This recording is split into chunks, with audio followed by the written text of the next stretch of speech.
I'm Michelle, a modest office worker at a medium-sized company. I met my husband Kyler through work 2 years ago, and we hit it off right away. We started dating without knowing much about each other, but we had a good time. We made time for dates and gradually got to know each other better.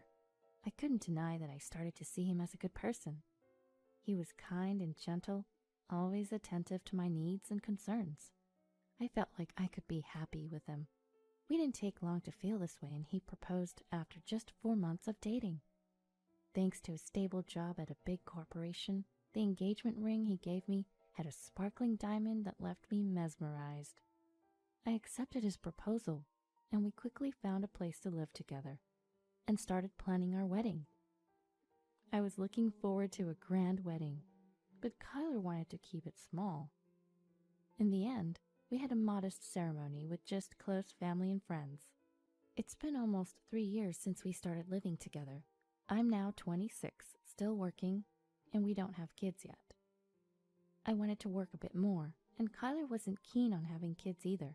Well, I took it positively, thinking it just meant more time for the two of us. But I was starting to want a child. As we were about to celebrate our 3rd Thanksgiving together, "Hey, Thanksgiving is coming up. What should we do?" I asked Kyler, who was engrossed in his phone.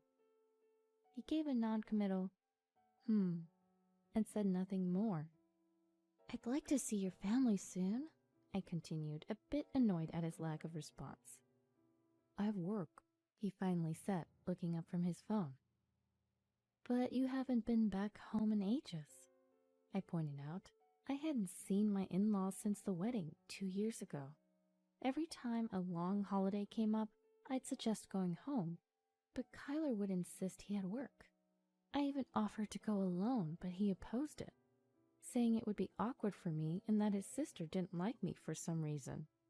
So I couldn't just go to his family's home.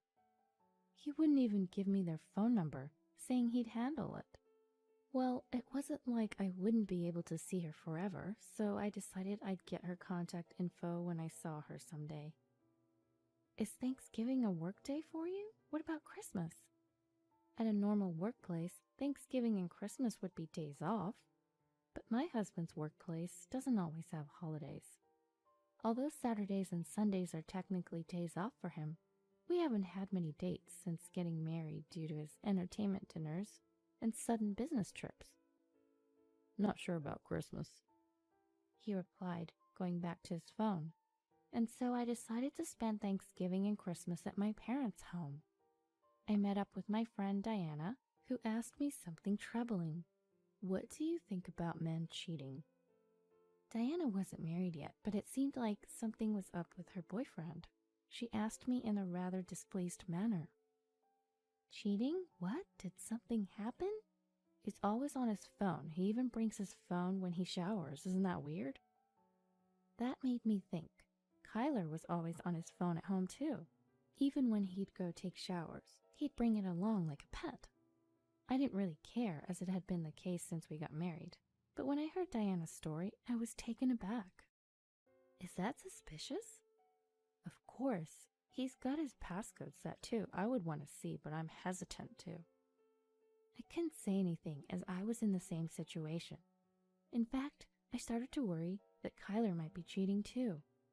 I couldn't relax at my parents' home after that and thought about going home early, but Kyler wouldn't be there anyway. So I stayed at my parents' home, feeling uneasy, and returned home as planned. "Hey Kyler, what are you always doing on your phone?" I asked him as soon as I got home. He was on his phone again, but looked a bit flustered at my question and put his phone in his pocket. "I get a lot of work-related messages. I'm leading a major project, and I can't afford to be away from my phone." I always thought my husband would never lie to me, but lately, something just didn't feel right. He kept saying he was busy with work, but I couldn't help but question everything he did and said. The faint scent that lingered around him was one red flag. He usually got home late, around 11 p.m., and often said he was entertaining clients or working overtime. Yet every so often I catch a sweet smell coming off his suit, like a woman's perfume. I don't wear perfume myself, so I'm not an expert, but it smelled like something a younger woman would wear. As I took his suit jacket to hang it up, there it was again, a sweet scent. I could confront him right there, but I didn't have any concrete evidence. Afraid of making him dislike me, I suppressed the growing doubts and worries in my mind. But then an opportunity came along. He forgot his phone on the dining table while showering. As I sipped my homemade herbal tea, I glanced at his phone. It'd be easy to look now, but if he found out, he could lose trust in me. I was torn. I wanted to clear my suspicions, but if he really was cheating, I may not recover from the shock. Various thoughts flooded my mind as I looked at that phone. Suddenly, it buzzed with a notification. Startled, I took a peek. It was just a message alert, but the content wasn't displayed. I couldn't see the content because he set it so it doesn't show up. I reached for his phone, making sure he had not come out of the shower yet. I held my breath as I moved my fingers to open the phone, but it was locked. Of course. Everybody locked their phone. I was annoyed, but also relieved, as I went to put the phone back. Then it buzzed again, this time an incoming call. The screen read, Gabriella. Who was Gabriella? I didn't recognize the name, but I knew I could still answer it even though it was locked. I naturally slid my finger across the screen and put the phone to my ear. Hello, Kyler. Is this a good time? The voice on the other end was a young woman. I got even more nervous. Kyler's in the shower right now. What? Who is this? I told her he couldn't talk, and her voice changed. It got lower and colder. I'm his wife. This is not good. She hung up after saying just that. What did not good mean? I put the phone back on the table. It was clear. He was cheating, and probably with Gabriella. But I didn't have proof to confront him. I looked at his phone on the table, pondering. What did this mean for me? More importantly, what's the right thing to do? Should I get angry? Should I cry? Should I pretend I don't know? No, pretending is off the table now. I did answer the phone after all. Oh, there it is. Lost in thought, I didn't notice him come out of the shower. I caught my husband reaching for his phone and looked at him. Was he checking something or typing a message? It was hard to say. Gabriella called. When he heard this, he stopped what he was doing and looked at me. Oh, did she? The moment our eyes met, he averted his gaze and started fiddling with his phone again. Normally, he'd sit next to me after a shower to have a beer, but not this time. He seemed like he was about to leave. Wait, can we talk for a second? I stopped him with a smile and gestured for him to sit. What about? He stayed put, but didn't come closer. Who's Gabriella? A coworker. I bet she's cute. She sounds like it from her voice. Hearing this, he turned his surprised eyes toward me. How would you know? I answered the phone. What? As I continued speaking cheerfully, his face transitioned from surprise to what looked like anger. He stopped towards me and pulled my hand. What's the big idea answering my call like that? I had never heard my husband raise his voice like that before. Though taken aback by his sudden change, I knew I couldn't back down. I stood up, looked him in the eye, and asked, What's your relationship with this Gabriella person?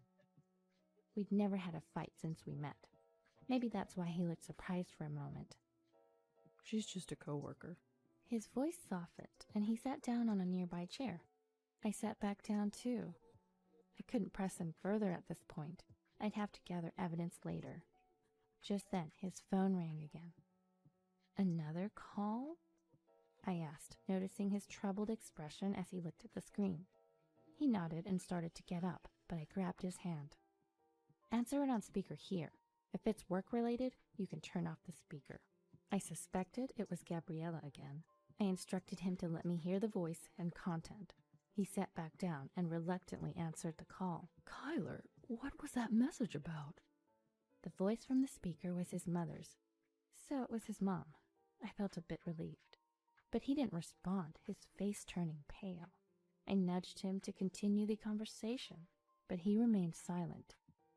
"Are you listening? What's this about Rochelle being dead? Tell us where to go. Your father and I are coming to see you right now." His mother raised her voice, frustrated by his silence. I was shocked. "What's going on? I'm right here." I looked at my husband, who was trembling, gripping his phone. I'm alive." A moment of silence followed. "What? Rochelle, what's going on?" His mother sounded just as confused. I was equally puzzled. Why did she think I was dead? "What's going on?" "Kyler texted me saying you passed away and that he'd handle the funeral alone and that I didn't need to show up." This made no sense. Was it a spam text or something? I briefly thought. But Kyler's trembling suggested he actually did contact his mother. "I'm coming over tomorrow." His mother, still confused but seeing no other way to proceed, hung up. I asked my husband for an explanation, but he said nothing. Fortunately, it was still Thanksgiving break, so I was going to be home. I didn't know he was working, but I told him to take a sick day if he had to, and I went to our bedroom. He didn't come to the room that night, and it seemed like he slept on the couch. The next morning, I woke him up, made breakfast as usual, and we waited for his mother. He didn't say a word and looked scared the whole time. He didn't touch his phone either. I didn't bring up his behavior and quietly waited. Around noon, his mother arrived. Kyler's father was with her, carrying lots of bags. I greeted my in-laws warmly, and they reciprocated with smiles, handing me the bags and explaining they were gifts. There were homemade treats from his mother, famous sweets from a local shop, and lots of cakes. We chatted about trivial things for a while, but Kyler didn't join in, shrinking in a corner. I couldn't ignore it any longer. I made tea for my in-laws, pulled my husband by his shirt to sit next to me, and sat down. "What's going on, Kyler?" My father-in-law finally broke the awkward silence, looking exasperated at my husband and I. My husband flinched at his voice, lifting his downcast face to look at him. But he quickly looked down again, as if terrified by his father's expression. "Spit it out." My father-in-law raised his voice, and my husband started to explain in a shaky voice. Based on my husband's account, he met Gabriella through work shortly after we got married. Initially, they were just colleagues, but things changed when they started working closely on a project. Gabriella confessed her feelings for him. He told her he was married, but she was okay with it, so they started dating. They were together for a little over 2 years. He said all this happened shortly after we got married. At first, he thought it was just a fling, but he started to fall for Gabriella. He considered divorcing me to marry her, but realized he'd have to pay a hefty settlement if he admitted to cheating. So he tried to make my in-laws dislike me, thinking I'd initiate the divorce. He even spread rumors about me to my in-laws and his sister. But my in-laws never showed any signs of disliking me, and I didn't seem to be bothered by it. So he thought about cutting ties with me and paying the settlement. So he told his parents that I had passed away. My in-laws and I were dumbfounded by his foolishness. "You're unbelievable." "I'm so sorry, Rochelle, about our poor son." My mother-in-law apologized, holding back tears. I told her to look up, and then she looked at my husband. Kyler was visibly shaking, his face pale. "If you're willing to pay the settlement, I'm okay with a divorce," I told him, smiling. At that moment, my father-in-law landed a punch on my husband's head. "You idiot! Break up with her right now. You've lost your freedom. Go home." My husband was too stunned to resist. Kyler was frightened by my father-in-law's furious behavior, and it looked like he was about to burst into tears. I couldn't help but laugh a little. "We'll take responsibility for the settlement," my mother-in-law said, tears streaming down her face. I wrapped my arms around her and smiled at her. "Don't worry about it," I reassured her. After hearing all this, staying together seems foolish. I have a job and we don't have kids. I'm sorry I couldn't be a better wife, I said to my mother-in-law after hearing about my husband and immediately losing interest. My in-laws apologized to me over and over again and left the house, dragging my reluctant husband. We divorced shortly after. I claimed a hefty settlement and kept the house. A few days later, I got a call from an unknown number. It was my sister-in-law. Apparently, she had also been misled by Kyler, and that was why she never tried to get to know me. It turned out, both my sister-in-law and I had no hard feelings about each other ever, and she wanted to reach out to me. She wanted to be friends, even though we were no longer sisters by marriage. She said she wanted to meet up. So I agreed to meet with her and ended the call. A few days later, I saw my sister-in-law for the first time since the wedding. We both were happy to catch up, and we quickly became comfortable with each other after chatting and hanging out. From that day on, we stayed in touch and became good friends. She even filled me in on my ex-husband's situation. Apparently, Gabriella had no intention of marrying him. She was just using him for financial support. When I found out, she started making plans to cut ties with him. And apparently she dumped him pretty quickly. He had to quit his job when he moved back in with his parents. And now Kyler's doing manual labor, which he despises. Under his father's strict supervision, hearing all this lifted my spirits. My sister-in-law was probably worried about me, even as she shared this with a smile. I laughed along and told her not to worry, as they planned to keep him under even stricter training. I've learned to be more cautious in choosing a life partner after going through a divorce. I told my sister-in-law that it's all good now, as this experience has led to a positive outcome.